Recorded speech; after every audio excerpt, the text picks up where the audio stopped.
Hi everyone, before the video starts I just want to quickly welcome you to what's going to be a sort of let's play series of Wartales, where I go through the game for the first time. All the footage is recorded on my Twitch stream and edited into 1 hour long episodes. I will try to upload 2 or 3 episodes per week, depending on what my schedule allows. If you'd like to see me play this campaign or any other games live, just hop on over to twitch.tv/goodnicetv and I'd love to meet you over there. Either way, enjoy the video and I'll see you in the next one.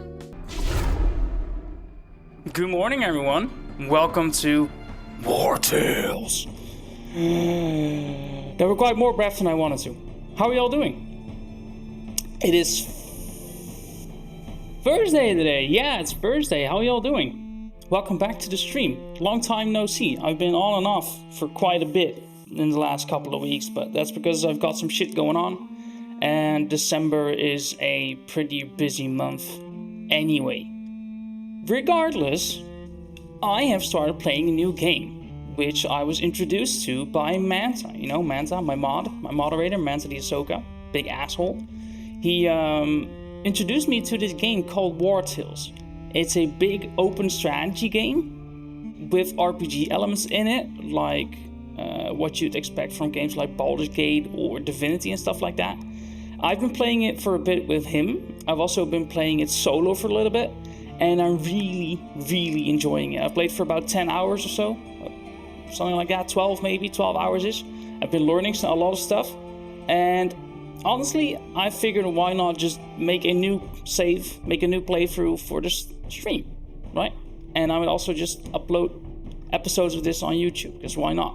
This is fun, and I like strategy games, and I like RPG elements. So I figured let's just get started, right? So basically, this is Wartales. You'll see once we get in game, right? You'll see once we get in game. I'm gonna start a new game here, and our team will be comprised of a few companions, and we get to choose basically what companions we start with. They are basically classes, basically. We have a couple of choices. Our companions are apprentice friends looking for an adventure, which means we would start with 30 influence, but -5 raw materials. Influence that you can use to make or force certain people to do certain stuff, where you can recruit additional companions with influence. But raw materials is what you use to repair your armor and stuff like that. And here you can see the starting companions. So that will be starting with a swordsman, a ranger, an archer, and a brute. So these are the classes, pretty much. There's a couple of classes: there's swordsman, archer, ranger, brute. Spearman, warrior as well. There's also a crossbowman and a pugilist. Oh, there's the crossbowman. All right, see, crossbowman. Yeah, so there's a couple of things that you can start with.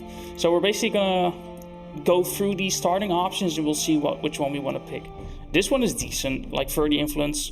Raw materials you can find or buy pretty easily. Swordsman is a good class.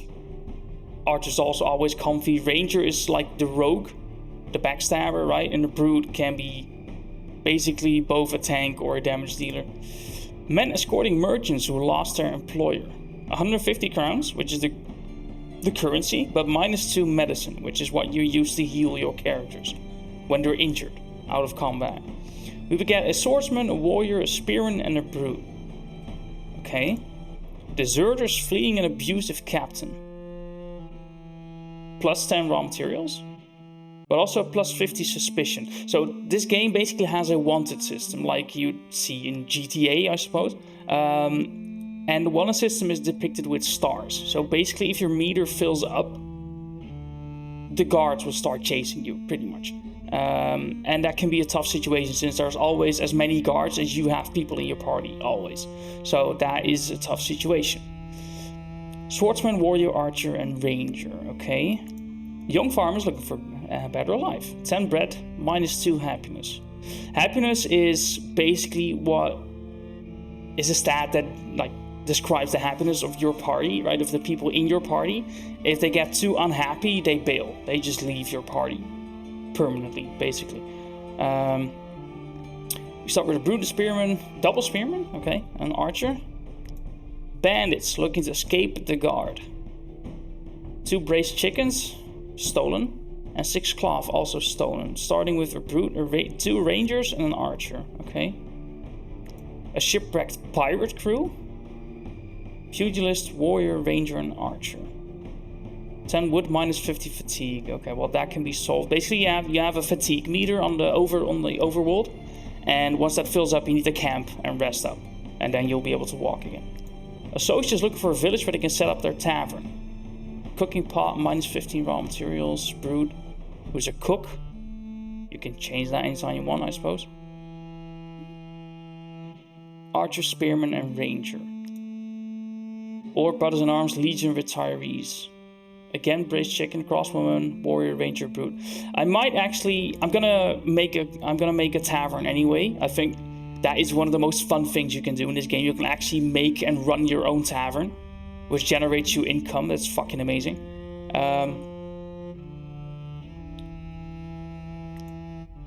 I kind of want to maybe play a bandit. Well, why not? Maybe we should play the evil cunts. Well, not evil, just... You know what I mean, right? Just trash. We're just trash people. So it's either going to be deserters fleeing an abusive captain, or bandits. So it's a swordsman, warrior, archer, ranger. Okay, or a brute, double ranger, and an archer. I'm not sure if I want double ranger. I think 1 ranger is enough. On the other hand, does that really matter? So we have a brute who can tank with a mace and a shield. 2 rogues basically, and an archer. Or we have a swordsman.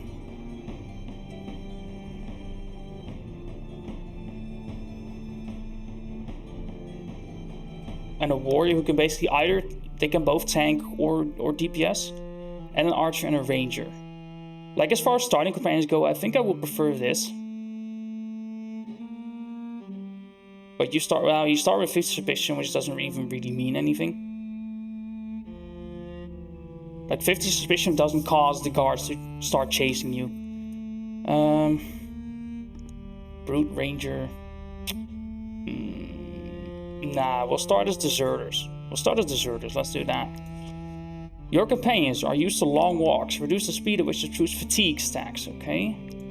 Experience gaining combat and influence gained. Constitution increased. Crit damage increased. Recruitment cost of companions reduced.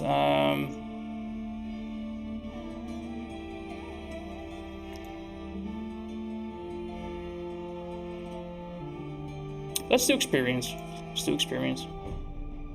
If they had a flaw, it would be a somewhat meek appearance. Carrying capacity decreased. Reduce the troops' happiness. Crit hit reduced. Danger during rest increased. Your companions will leave the troop more quickly if they are unhappy.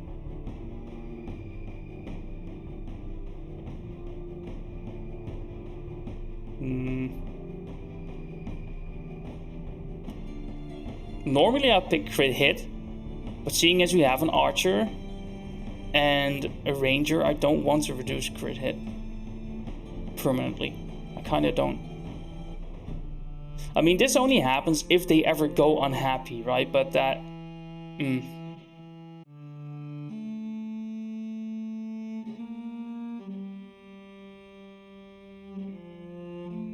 Let's do carrying capacity. It's only 4, and we can increase carrying capacity quite easily. Don't think that really matters. Okay, so you basically have 2 exploration modes, right? You have a giant map with regions, basically, and you have to finish each region before you go to the next, normally. But you can choose adaptive exploration, which basically means you can go anywhere you want, and the difficulty of the combat will always scale with your group size and the strength of your units. So basically, everywhere you go, it's a challenge, right?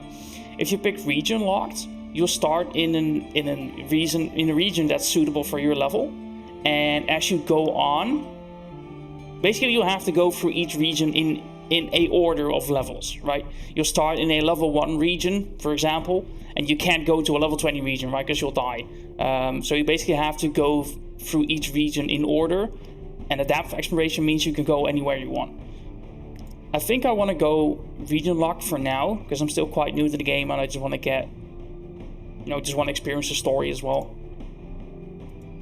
Right, we're starting in Tiltren County, and I believe if you progress in the game, you can unlock other regions where you can start in. I did say we're gonna do experience difficulty for both survival and combat. Novice is just easy, right? Experience tactical battles and the possibility of losing companions do not scare you. You will need to manage your companions' hunger, fatigue, and wages daily. Oh, I didn't. Oh, wait. So novice makes that easier. Okay. Surviving and saving money will be painful endeavors. Or happiness declines more quickly. Prison sentences are final and irrevocable. Oh. Certain professions are dangerous. Merchants restock slowly, and overall difficulty is as maximum. Now, let's just do experience, right? But I do want to do Ironman. So basically, you can have limited saves. Like, you have only one save file, but you can go back to certain checkpoints, like the start of a battle to a certain village. Or you can save at any time you want. Or you have one save, one chance, right? If you die, it's over. Like, if your entire party gets wiped out, it's game over. You lose. There goes your save file, right? But I do like that risk. I do really like having that risk. So let's do stream single player. Since I also have another single player save file. What do I smell? Oh, this is low key. Ugh. Also, as far as my face cam goes, I'll have to figure out what the ideal placement is, but we'll see when we go in game. So basically, this is what you start with, right? You have 4 characters and a pony. You can customize these characters. So you have a swordsman, archer, ranger, and a warrior. You can pick their starting weapon. Basically means a one-handed and a shield, or a two-handed weapon, basically. And you can pick a utility skill for them to have. So basically, we're gonna have to decide here if the swordsman is gonna tank, or if the warrior is gonna tank.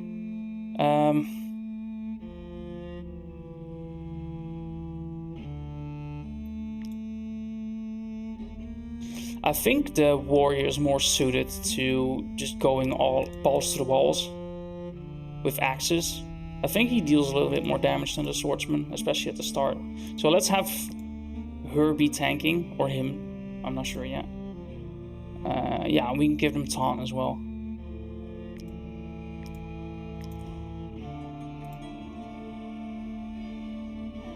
Let's have him be a guy.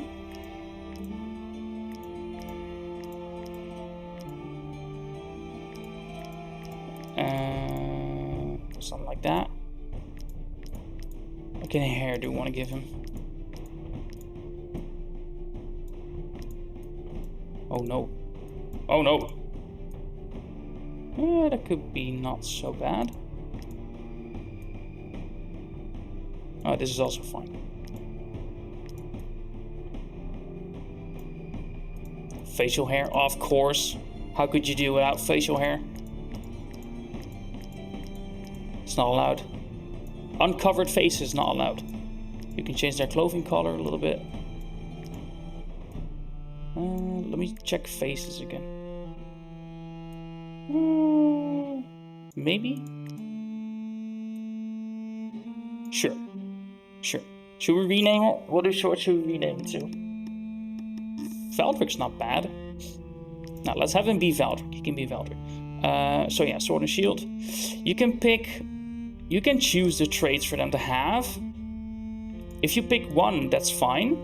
Like, you can, for instance, give him strength, right? That's it, just a single positive trait. But if you give him another one, you'll be forced to pick a negative as well. And I believe the negatives are pretty hefty.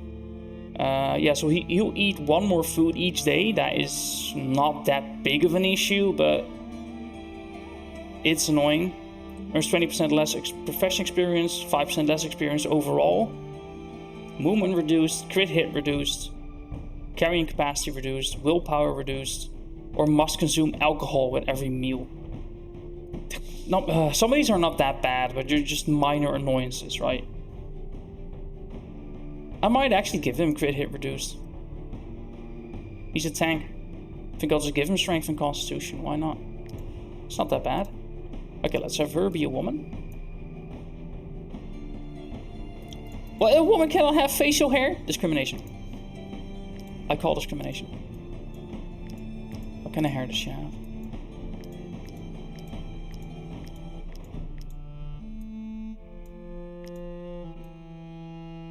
Ooh, I like that. I quite like that. Check the faces real quick.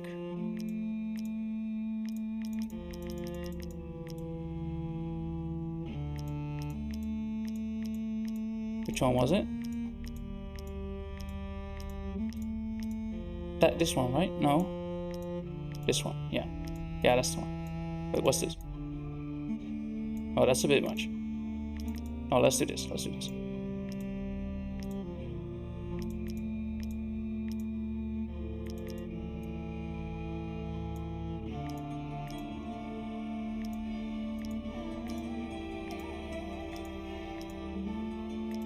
Oh, damn it. Why does it reset the hair every time?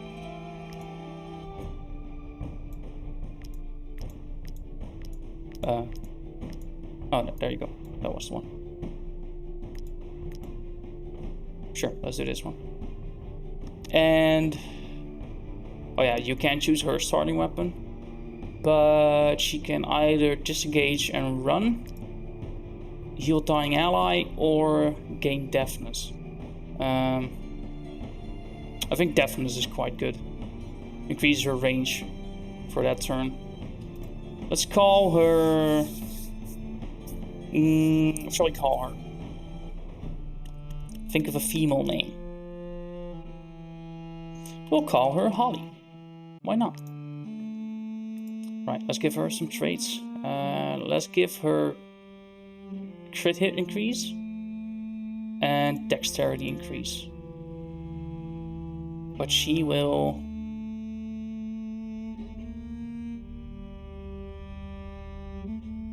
she'll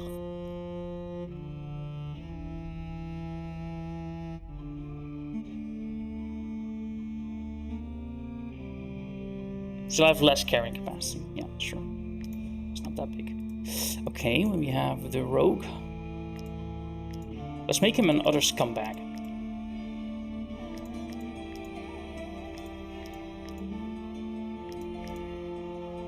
I want to have him look like he would slice your throat any moment of the day. That's what I want him to look like. Oh yeah, let's do the goatee. The goatee is good.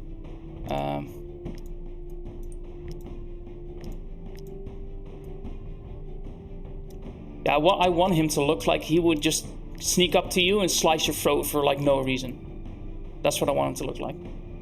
I think black hair maybe? Is that black? I'm colorblind. Check the faces. Ooh, that's good. That's a good face.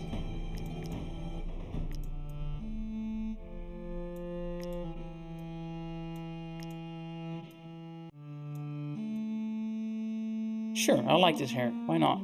I like it. Yeah, stab. And let's give him run. Run is good on rogues.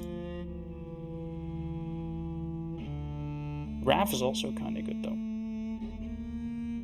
Nah, let's have him run, because rogues are not that tanky. So he can just engage and disengage whenever he wants.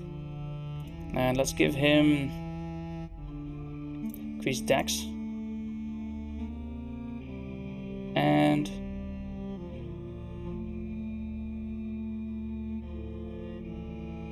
movement? Yeah, why not? Then he'll have to...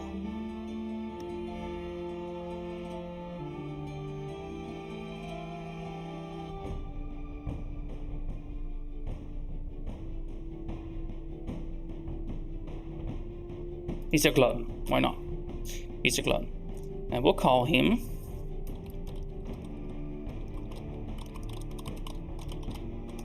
call him Straight, as in my favorite band, right? The Dire Straits.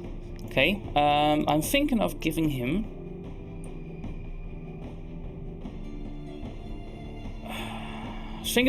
more movement as well, instead of strength. Because he is quite slow as a swordsman and a tank. Yeah, let's do that. Let's do that. Okay, then we have the warrior lastly. He will start with the two-hander and Wrath. He's basically going to be the killer. I want him to be a black man, because I kind of enjoy that aesthetic.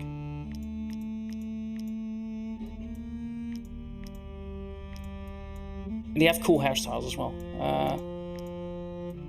Yeah, that one. With facial hair, of course. Let's check the face. Oh, shit. Hair. That was the one, right? Yeah.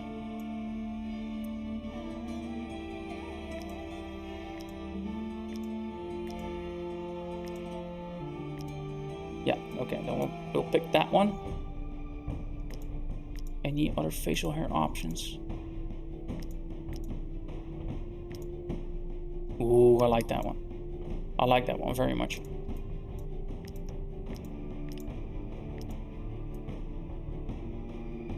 Yeah, this is what we're gonna. This is what we're gonna go for. This is absolutely what we're gonna go for. This color. I like this. He's called.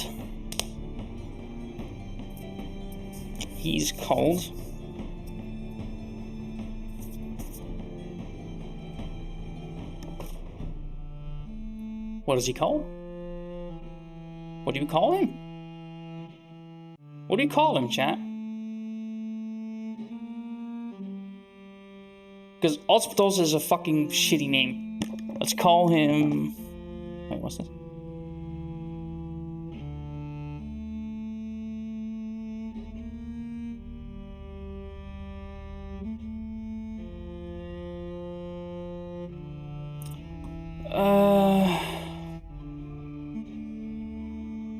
What should we call him?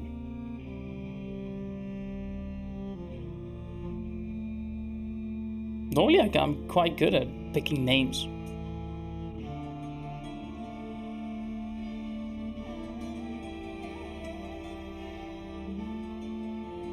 What was the one called in my multiplayer save file with Mata?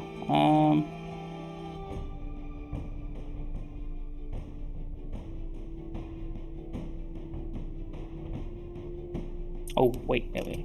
It's called Brawl. It's called Brawl. Yeah, there you go. There you go. Okay. Then lastly, we have the pony.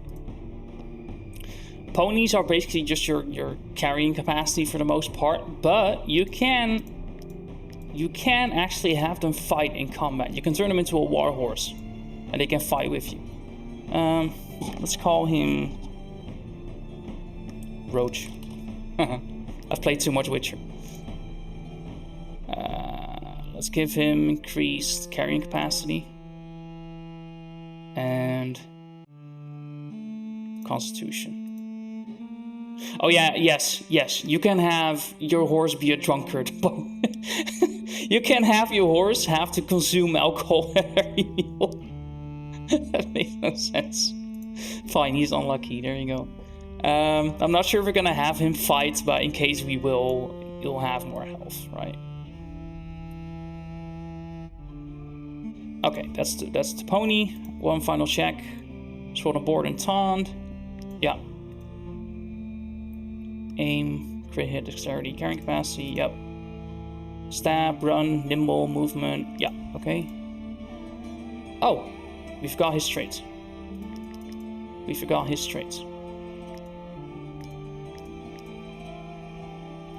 He will be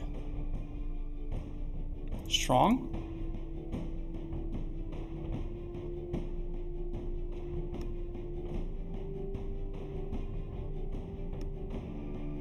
And brawny, and he'll be a glutton too. Food is not that much of an issue, especially if you have a cook, I find. All right, we're good. Means we're good to go. We click start.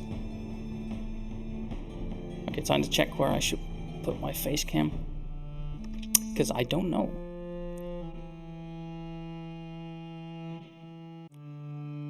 Not sure if the audio is too loud or too soft. Just let me know. At the Beginning, enough is enough.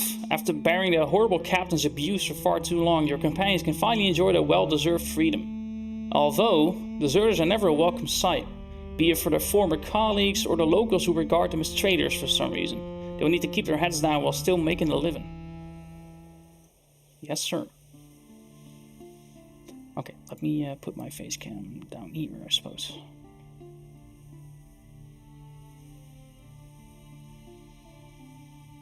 The music in this game reminds me of The Witcher 3.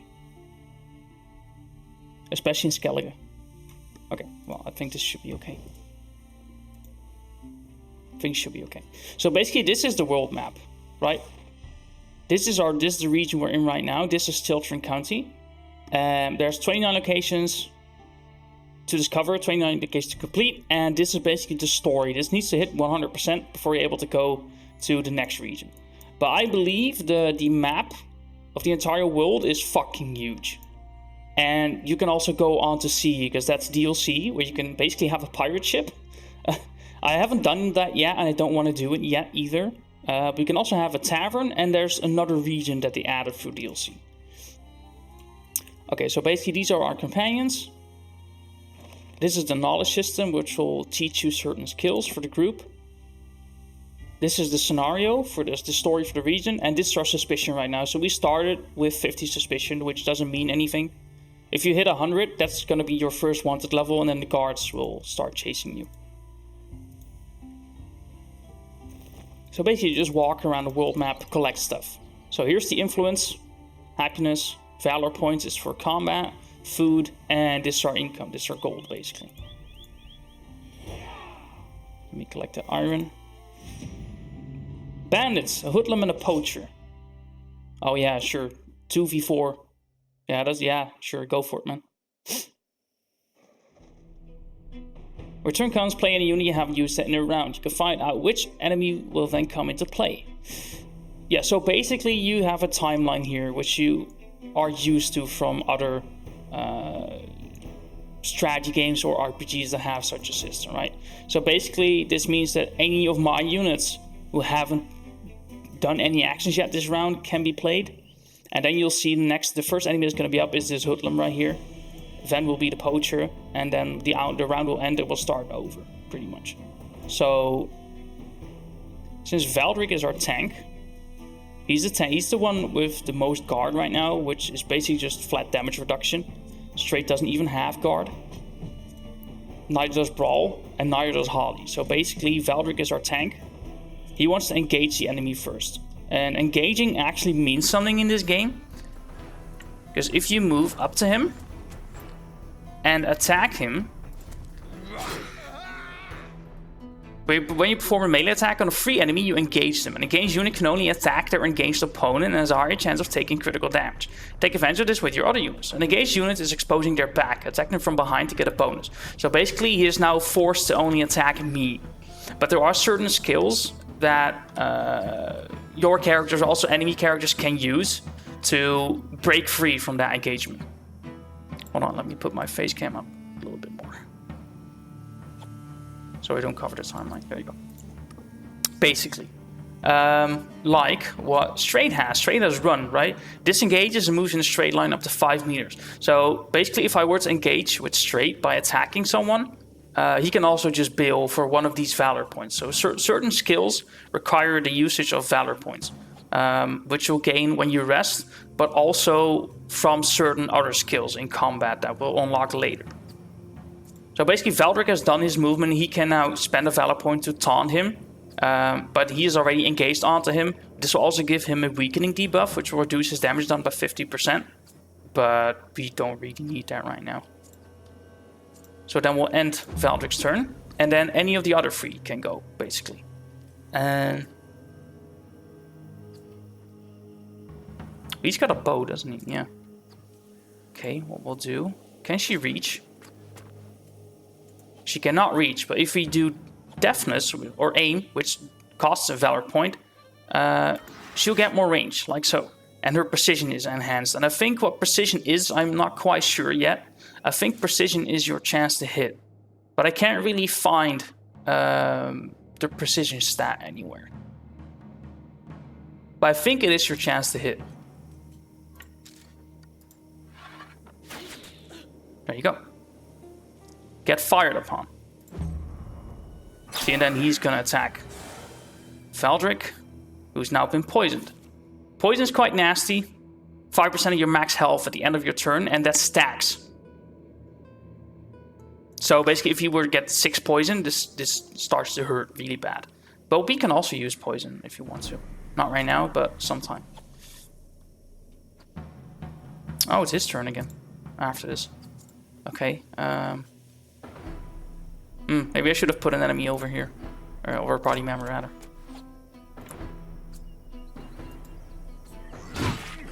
Get axed.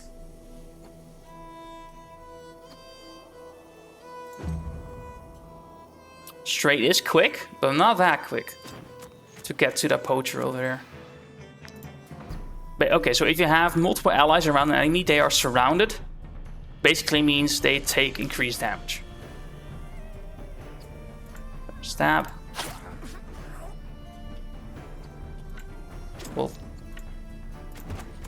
yeah, see? So straight is quite fast, but not fast enough to get all the way over there. Probably should have put someone over here. Basically, all characters have armor, which takes damage before they actually start decreasing their health, right? So Straight has just lost his armor, which can be repaired. And health cannot be repaired, obviously. So shoot him again. She ends her turn.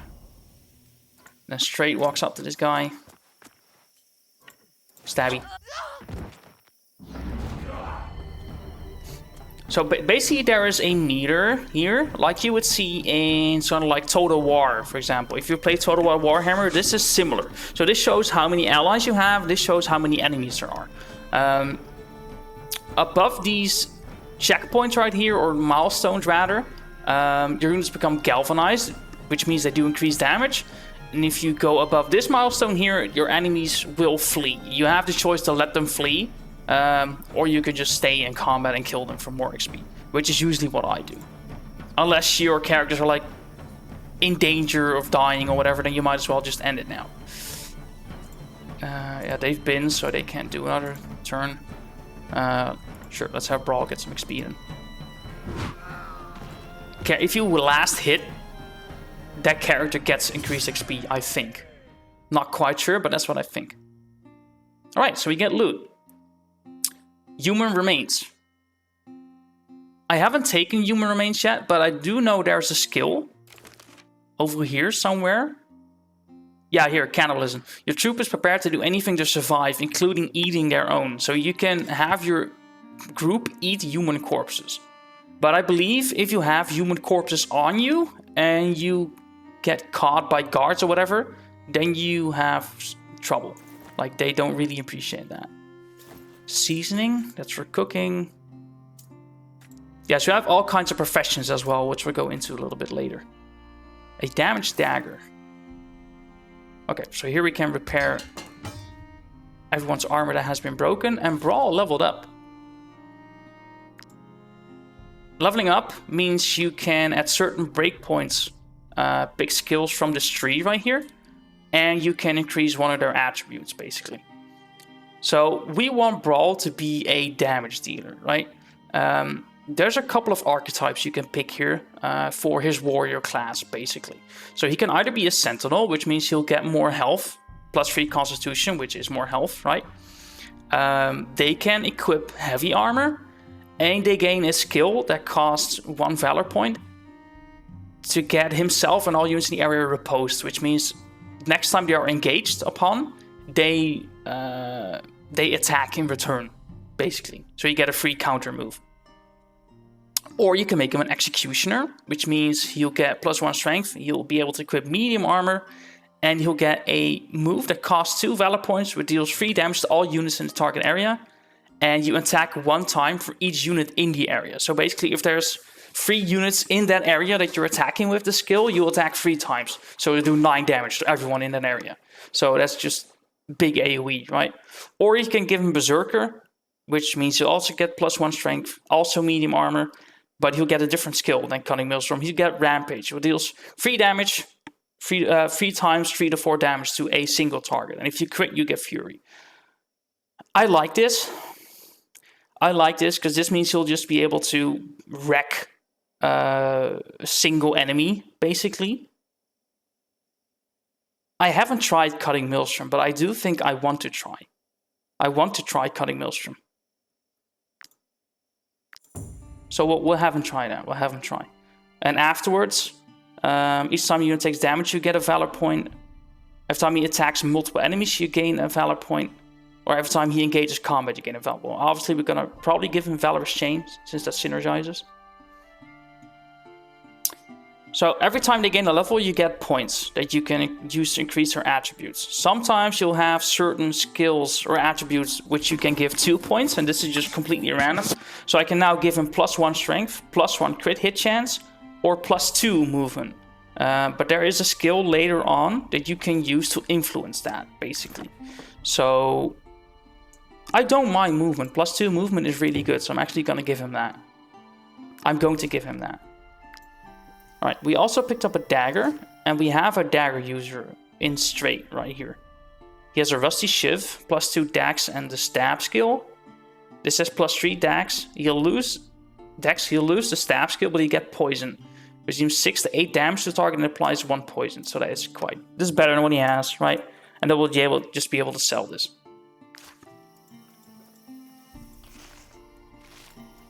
And I think first thing we want to do is just move to the city, probably, which is nearby. And there's a tons of locations that you can visit. Like over here. Hello. When I think of how many people don't shoe their ponies, it makes me want to pull out the little hair I have left. Oh yeah, there's actually a lot of voice acting as well. He sells horseshoes. Oh, I don't really need Tell that. you what, buy a horse from us, and I'll throw in the horseshoes for free. Well, I mean, not right now. Don't have the money for that. Although the war in Edarin has been a boon for my business, I cannot help but feel for my poor ponies. I can tell you aren't soldiers. Take them with you if you can. Otherwise, they would most likely end up dead on the battlefield through no fault of their own. Right, so this is basically where you can buy ponies in this region. You can inspect them. You can see what kind of skills they have. Increased strength. Heavy sleeper does not reduce the escapability of nearby prisoners. Okay. Hey Aaron, this reminds me of For the King. I have played For the King, but For the King is a bit different. Yeah, okay, well it has similar elements. I have played For the King 1 quite a bit. I haven't played For the King 2 yet, but I do want to. But I'm not going to buy another pony right now. It's 180 gold. That's too expensive. It's too expensive. Bloodthirsty pony. Right. So, you could buy ponies as much as you want for increased carrying capacity or... Alright, since we said we are going to be a bunch of cunts, right? Since I want my group to be a bunch of assholes, basically. They're basically going to be bandits. Wait, there's a second one? Yeah, there's been for a couple months. Yeah. For the King 2 came out like a couple months ago.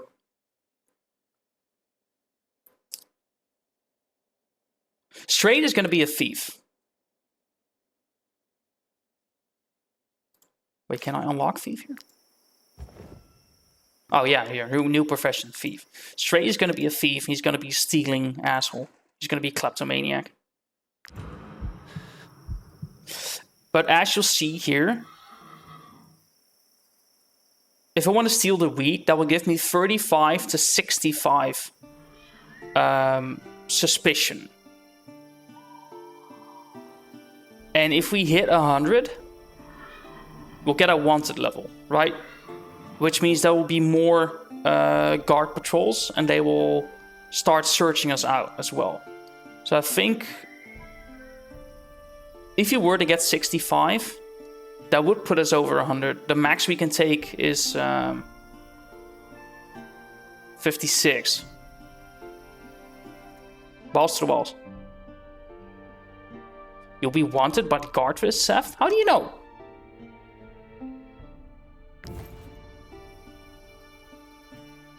game just already tell me?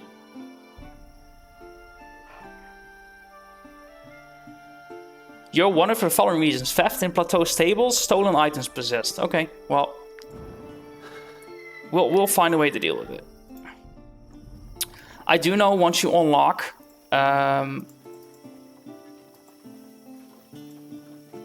once you unlock a camp chest, you can have a thief, like, basically vendor the items slowly. We have nothing. We are only refugees fleeing the Eduranian war. Please let us go. Nah, I'm not gonna give you bread. So basically in my other single player save file and the save file I'm doing with Manta, we are the good guys. So in this save file I want to be the assholes. I want to be the assholes. We're gonna be the bandits. It's another flower. Pillaging the villages. Not really that, but we're gonna be bandits. We're gonna be bandits. So this is the town of Stromcap. Population 116, and they produce certain stuff. There's a couple of things we can do here.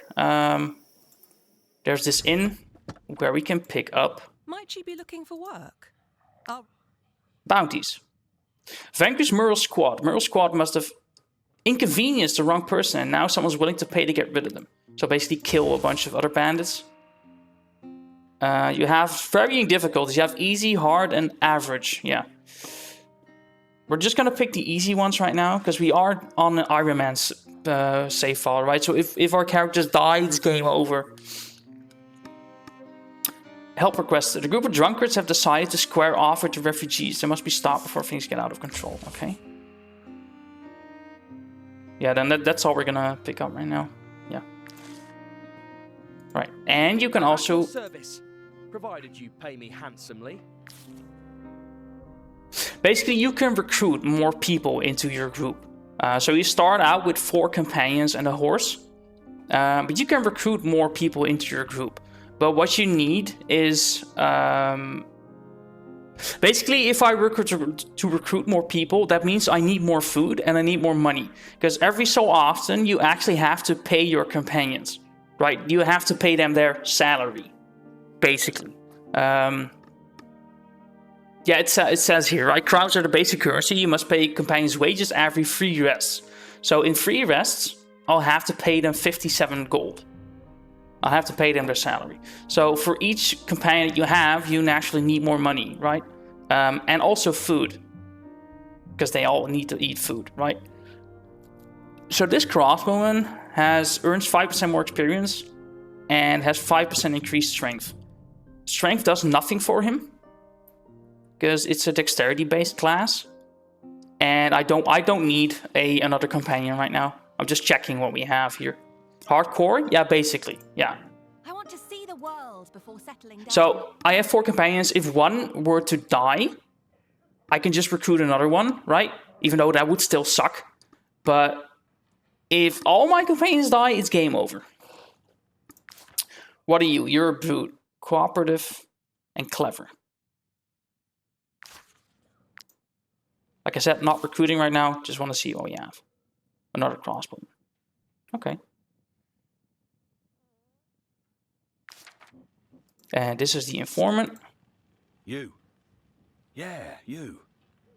You're looking for work? I can give you tips and point you toward the Yeah, he can basically tell you where there's stuff on the map for you to do. It's not often you see new faces around here. Well, Gonna sell that dagger we got. War refugees, that is. Oh, right. Because we discovered the town, we've got a knowledge point. And every time you fill up this bar right here, you get a knowledge point. So there's a bunch of stuff you can spend those points on. You have a general knowledge tree right here. But you also have trees for most of the professions that your characters can have. So we have a knowledge tree for tinkering. And tinkering allows you to make a lot of stuff like lockpicks, pythons, fish hooks, rope, torches, saddlebags, a bunch of stuff. Right? Campfires, hitching posts, cooking pots. Basically, you're the crafter. If you're a tinkerer, you're the crafter. So we can either gain the run skill, which allows us to run on the map, or our companions eat less food, we need to pay less wages, increased carrying capacity, cannibalism. These skills require more points to be spent into them, but some of them are really good. But I think we're going to start with rationing. So now our whole group eats 3 less food. Just less food consumed. Good shit. I could steal. Don't think I want to. Don't think I want to. Right now, at least. Right now. Yeah, okay, so I could sell... I just stole some wheat from the farm, right? I could sell this, but it only gets me 1 gold. And it increases my suspicion. Because somehow they know it's a stolen item. Apparently. Let's go to the forge. You can use my anvil. Yeah, so this is where you can buy raw materials, which you can use to repair your armor. You can have him repair your armor. And you can train one of your characters to be a blacksmith here. And I think I'll have Brawl be a blacksmith. So he can make weapons and armor for our own party, right? So he's now a blacksmith. We need iron ore, wood, and leather to be able to craft anything, basically. Which we'll have to find out in the world, right? But especially early on, you'll find that you will swap professions quite a bit. Are you mercenaries? I'll have you know that we do not take kindly to refugees in these parts. Why, you ask? Because they have overrun our streets and are now taking to the roads. Erdogan is sending our way anything with legs and a mouth that cannot wield a sword. You have your work cut out for you. There is no lack of honest folk in need of help to fend off the refugee menace. So basically what I've been able to figure out so far about the story is somewhere north of here, there is 2 countries, or counties, whatever counties, that are at war with each other. And that it's sending a lot of refugees towards the south, especially to Tiltren County. So there's a lot of refugees in this area. And the people that live here fucking hate refugees for whatever reason. They fucking hate them. So the story in this region is mainly focused on the townsfolk versus the refugees. So the quests that you get are often to either side with the townsfolk or side with the refugees. But I've already noticed that they're all a bunch of cunts. They're like everyone is a cunt, basically. Well, not everyone. There's gray areas here. There's townsfolk who are assholes, but there's also refugees who are assholes. We'll see. There's a market here. They just sell stuff. They sell food, for instance, right? This guy sells meat. I understand there's a war in Tavern, but that doesn't mean they can just help themselves. So basically a bunch of refugees have been stealing and pillaging and stuff like that. Take a look at my wares. As far as I can gather, a bunch of refugees... basically the townsfolk, etc., they don't want to hire the refugees for work. Or to have them work, or to help them. They basically don't want to help the refugees at all. So the refugees are kind of forced to steal and pillage to survive. Well, that just escalates things, right? This is the apothecary. She sells medicine that you use to heal injuries and stuff like that. She sells recipes as well. After using them. And this is DLC, but I have been using it. As the merchant in charge of selling this little marvel, it's my pleasure to welcome you, mercenaries. Take your time, have a look around this fine building, and just soak in the atmosphere. Let me draw your attention to the low-maintenance dirt floor. Low-maintenance dirt floor. That's never once failed in its 100 years of existence. But the best part, mercenaries? The price. Okay, so basically for 1 gold, he'll sell us this tavern. We'll have to clean it up. And we need a woodsman to destroy whatever this is. So we'll give Valdric woodsman for now. Or wood chopper. As a lot of these professions have mini games that you have to do. Like this one. I have to click when the yellow circle's in the green. For the best success. and you'll get more XP and more wood that way. The tavern is established and managed by the troop, which can generate revenue during each shift. To operate successfully, a tavern requires staff, equipment, and an extensive menu. The tavern's reputation is measured by prestige. Using prestige, you can unlock equipment and expand the tavern. The more numerous, varied, and satisfied your patrons are, the more prestige you will earn. The main ways to attract patrons and encourage them to spend money are comfort, security, and satisfaction, which are calculated after each shift. What are we going to name our tavern? This will be called... Well, we are a bunch of bandits, right? But we don't want our tavern to be suspicious. So...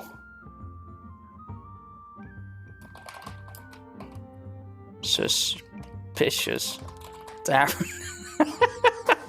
We'll call it the totally not suspicious tavern. Oh, I'm laughing too hard at myself.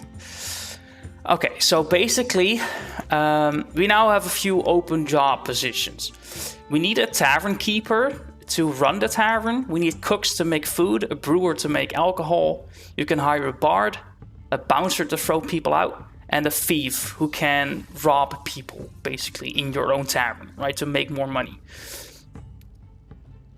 There is a separate currency for taverns, which is copper coins, which you can eventually exchange for gold that you can use for your own troop. But anything that has to do with the tavern, like upgrading or buying furniture and stuff, you pay with copper coins. This will show you what kind of customers you're drawing into your tavern. There's a couple of different classes of clientele that you can draw in. You can draw in bandits and the like, working class people, or upscale people, which is like rich bastards, pretty much. This shows how many people you can have in your tavern. This shows how secure your tavern is, if people feel safe, how comfortable it is, and your tavern's prestige, basically your tavern's reputation. And each of these jobs have, like all these characters have certain traits. Like this cook, increased food production, adds 2 dish slots to the menu, but he also has a specialty. He has 20% chance to produce delicious dishes, which sells for a higher price. We have a couple of brewers here. Oh wait, it's another cook. So he has 20% chance to produce delicious dishes. They can be sold at a higher price, but she increases food production. These brewers, she ages alcohol 50% faster. She increases alcohol production, and he also does, or she. So we're gonna hire this cook and the other cook as well. You have to pay these people as well. They both have 5 wages, which come out of your copper coins. So basically the money that you generate during each shift, you also have to pay your people with. And all of these people can also be the tavern keeper or a bouncer as well. So it's not like they can only be a brewer. You can have them be a bouncer or a tavern keeper as well. So...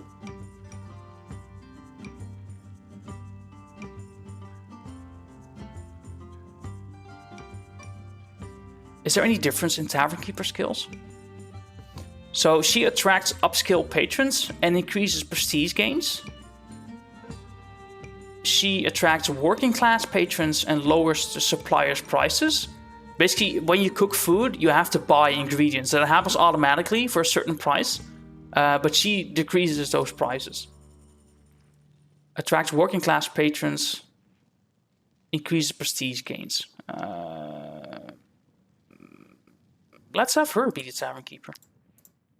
Because I quite like the fact that she lowers the prices. Means more money for us, right? And she attracts working class. Like there's a difference between the people that you can attract to your tavern. Like bandits and working class people are willing to put up with less security in your tavern, right? Right now we have 70 security. But if it were to be lower than that, they are willing to tolerate that. But for example, upscale, they're basically rich people, right? They don't tolerate lesser security, but they are willing to tolerate higher prices for your stuff. So you'll see in a little bit, once we start making food, you can sell that for a specific price. And normally when shit is too overpriced, people will stop buying it. But rich people are willing to put up with higher prices. Well, we need a brewer. Let's have her be the brewer. And we need a bouncer. Increase security by 8, attracts working class patrons, and increases comfort by 3. Attracts upscale. Mitigates prestige loss. Okay, well, we'll have her be the bouncer. This is quite good. There you go. So we basically have 5 people working for us right now. They all have 5, 5, 5, 5, and 6. Okay, so this will cost us 26 copper coins to have, to pay these people, basically. And we get new applications to our tavern, like free shifts, so free nights, basically. Okay, so we have a seller here. She is now our only brewer. And we have a barrel, which can hold up to 25 servings of alcohol. And they produce alcohol during each shift. You can also have them refine the alcohol. But if you are refining the alcohol, you can't sell it. So it's either refining or selling. Refining alcohol just ages it, like you have aged wine or aged whiskey or aged brandy, which means you'll be able to sell it for higher prices, basically. But let's start off selling a little bit. So here you can decide the price for the brandy, right? And it will tell you the sale odds, like how high are the chances that people will buy the brandy. If you can make it dirt cheap, people will pretty much always buy it, but you will lose money on it, right? You can see here, this cost me 1 copper coin to buy the ingredients to make brandy. So you can basically determine how much profit you want to have. 6 copper coins for brandy is a reasonable price, gets me 5 profit, but it has a sale odd of 61%. If I make it any higher, you'll see the price rating is excessive, so people will probably not buy it. I think 5 is pretty good, still 4 profit, and a lot of people are likely to buy it, especially if you want to start off, right? So you have certain ingredients here. Each week, free items are offered at lower promotional prices. Recipes containing these ingredients will therefore be less expensive. So anything that contains cherries, cheese, or milk will be cheaper to produce, basically. There are shortages of wolf meat, basically meaning if I were to cook a recipe that contains wolf meat, it'll be more expensive to produce. But we only have a few recipes right now, meaning bread and grilled pork, and wolf sausages and creme brulee. Let's see here. Okay, that's excessive. Let's start out at 6 so more people will buy it. Same thing with the grilled pork. 2 profit. Let's say they're 3 profit per grilled pork, I suppose. So wolf sausages are more expensive now.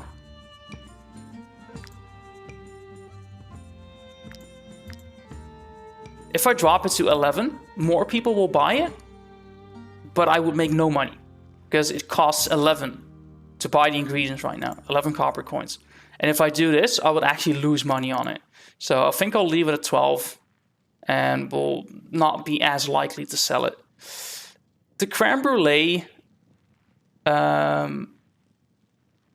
is more fitted for upscale people, but I can make it cheaper. Costs us 18 to buy.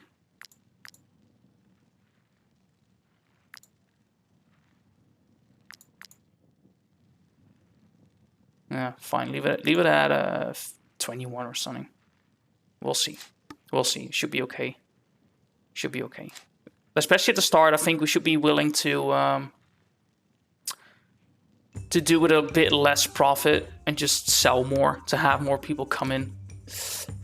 Okay, we have our food, we have our alcohol set up, but now we need to actually have stuff in the tavern. Use the window to move, buy or sell tavern equipment.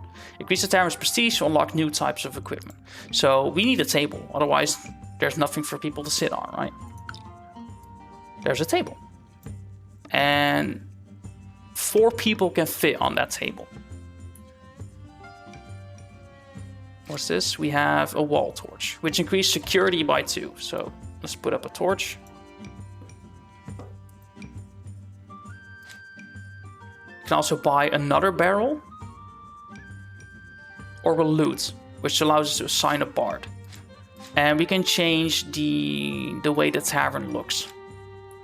I think we want another table. Costs us 50 copper. Let's actually buy 2 tables. Yeah, we're gonna buy 2 tables. Like so. And I think I want a bard already. Because that gets us increased comfort and increases the odds that people will buy stuff. Yeah, let's buy a loot. Put it over here. And that means we actually need a bard.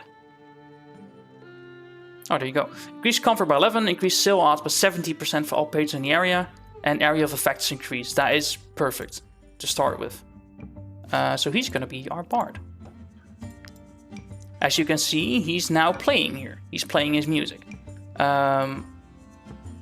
So every customer in this area will have their sale odds increased, basically. But now you want to try and find the optimum location for all these tables, which is basically how we have it set up right now. So every patron, 4, 8, 12, all these 12 patrons that will be sitting at these tables will have increased sale odds and increased comfort. How much was the table again? Okay, fine. Let's buy another table. We'll be out of money, but does that not fit? Okay, wait. Wait. We can fix that. Move them up a little bit.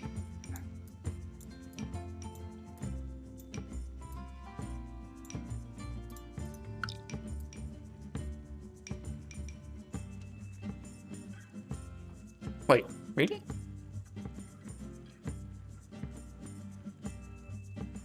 Oh, wait, I figured we'd be able to. Hold on. Surely this works. No?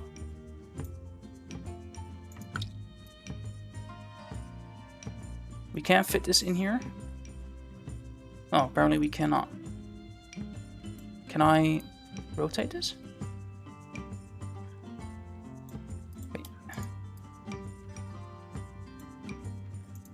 Does that make any difference? No space left. Ah, now I can't fit anywhere. Okay, wait.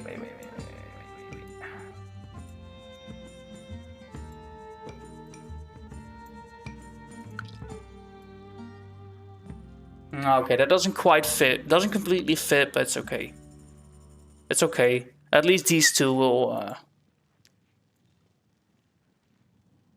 So basically, if you hold him, if you hold the bard, you can see how much additional income he will produce. Can I just grab the chair? Yeah. So anywhere he stands here, he'll basically give us 14 more copper. Basically. Oh, wait, hold on. What if I do this?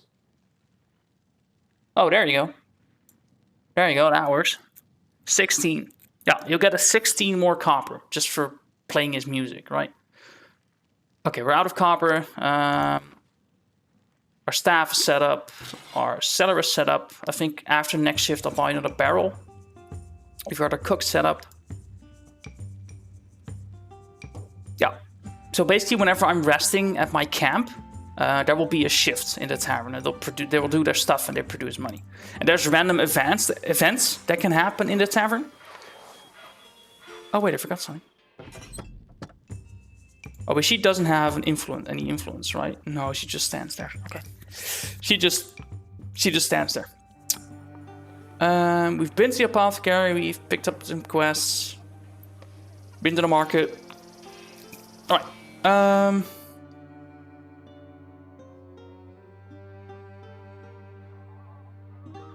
So we've picked up some bounties. go to these drunkards, vanquish those bandits. That's DLC. And there's a bunch of question marks on a map that we can check out. So I guess we'll depart.